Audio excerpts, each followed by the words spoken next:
tehdä tämmöisiä pieniä harjoitteita, mitä me nyt ollaan tekemässä. Ja lähteä tämmöiselle pienelle mielikuvitusmatkalle. Miltä kuulostaa? Ihan mahtavaa. Hyvä. Koska siis nyt sä saat tällaisen ihan valkoisen paperin näin. Sitten sä saat valita, että tuossa on nyt lyijykynä ja kuulakärkikynä.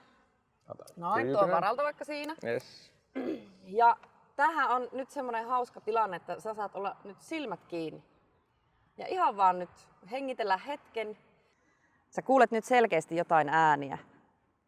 Se, tuleeko ne jotenkin orgaanisesti jotain tapahtuu ulkona tai sisällä.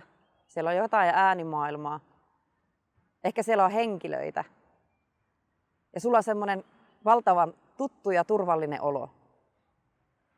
Ja nyt mennään niihin henkilöihin, jos siellä on henkilöitä. Nimittäin sä ootkin tässä elämässä ja sä haluaisit viedä nyt sen henkilön sulle rakkaaseen paikkaan Oulusta. Ja nyt sä voit kirjoittaa siihen paperille sulle rakkaan paikan Oulussa, mikä oli ihan ensimmäinen intuitiivinen ajatus siitä, mikä se paikka oli, mitä välähti. Se ei tarvitse olla mikään tunnistettava.